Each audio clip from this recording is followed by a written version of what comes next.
Some weeks ago, I met a former friend of mine. We used to play when we were kids. We got in a conversation and we decided to meet. So last Sunday, I went to her house. She asked me if I remembered the Labrador she used to have. I did. She told me she still loves animals, which was great to hear. Nowadays, she has a dog and 2 cats, which she loves a lot. When I was cuddling one of the cats, she went into the kitchen, and when she came back, she had lunch. She grabbed a sandwich with ham and cheese and asked me if I have pets. No, I told her. She was confused. But I remembered you as an animal lover. I am, I told her. I have respect for animals, and I don't want them to be exploited in any way. Good afternoon, my name is Aline Ploeg. First of all, I want to thank the TEDx organization for having me to do this TED Talk about something that's really important to me. This is my first tattoo. It says, "A voice for those who can't speak." That is me. I haven't eaten meat for 31 years now, because I not only love animals, I have also respect for them. I'm going to tell you my reasons why, but not because I want to tell you what to do, what to think, what to feel, or what to eat. This is me, 4 years old. As you can see, I wasn't raised as a vegetarian. When we went on vacation, my mother made lunch. When we arrived at our final destination, we had homemade potato salad, white buns, boiled eggs, and sausages. I mostly liked the sausages. They were the best. This is me again, 10 years old. I was celebrating my birthday in a petting zoo with friends of mine, and we loved our day with all the animals. I think as humans, we have this natural connection with animals that won't go away. As children, we were learned that we don't have to harm animals, but that we have to love them. And when we walk through the woods and we catch a glimpse of a deer or maybe a beautiful butterfly, we feel excited. And when an animal is abused, we feel outraged. At home, I had my own rabbit. Her name was Ploeg, and she was the love of my life at that time. Of course, I didn't eat rabbit, because that would be cruel, very cruel. Ploeg was also my first heartbreak when she died. At primary school, I had to give a lecture. I decided to talk about animal welfare because I liked animals a lot. I got a brochure and I saw a picture like this one. For the first time in my life, I saw the living condition of pigs in our Dutch factory farms. I was shocked. So this picture changed my mind and my whole life. My parents never asked me if I would like to eat these animals. It's just the way things are. We eat these animals. In movies, children see these animals. These are farmed animals too. Pigs, chickens, fish, all kinds of animals are superheroes in our DVDs. So the shock was enormous when I saw the picture, and I didn't want to contribute to this industry of meat anymore. I decided to become a vegetarian because I thought it wasn't fair to classify some animals as edible and some animals as pets. Why love my rabbit and eat a pig? My parents, they hoped this veggie phase would end. They were concerned about my health, so we went to the doctor, but the doctor said that I'd probably be healthier than people who eat meat. So that was okay. More and more, I was thinking about the consequences of my food to the world. At an age of 16, I became an animal rights activist. And nowadays, I protest against all kinds of animal abuse, like the meat consumption, animal testing, and also the fur industry. Some years later, I became a vegan because I didn't want to use or eat any animal products anymore. People were calling me a fundamentalist, and they thought I was exaggerating my stories. That's why I decided to visit a slaughterhouse, a pig factory, and a factory where minks are bred for their fur. I was shocked about the conditions these animals live in, and I will never forget the screaming of the pigs in the slaughterhouse. These two pictures, strawberries and a pig. I think when we see the strawberries, we see something delicious. When I had these strawberries over here and I sliced them, it would smell sweet, delicious. I think we would like to eat them. But what about the pig?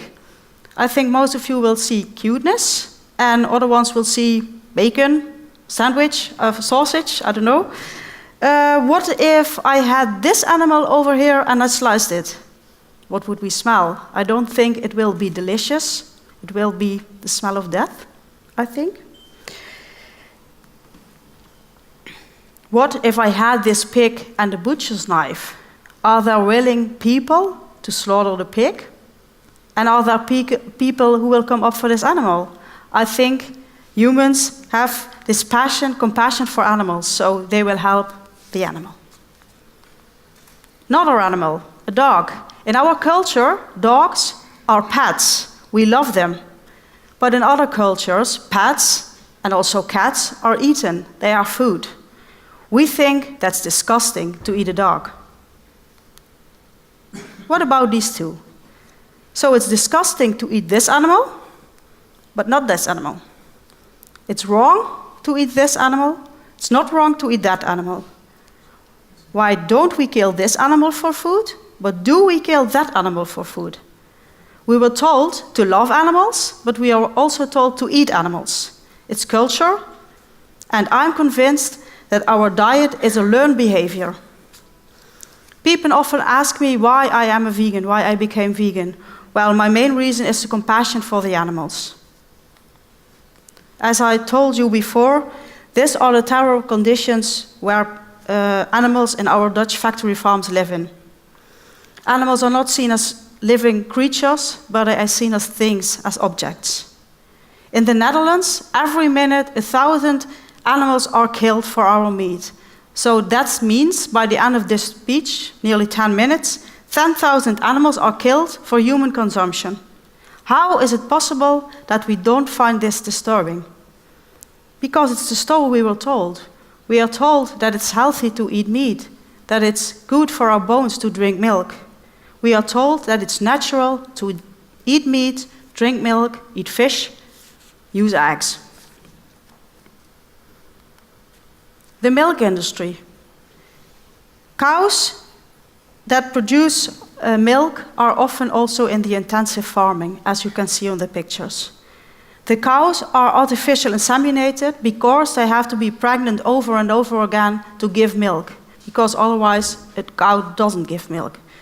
After birth, the calf is immediately taken away from her mother, and the calf goes to the meat industry. When a cow doesn't give enough milk anymore, it's killed. By the way, humans are the only animals that drink the milk from another animal, and besides that, animals are the only adults that still drink milk. I don't think that's very natural. The egg industry. Chickens are held in terrible conditions too, mostly. To produce eggs, we need female chickens.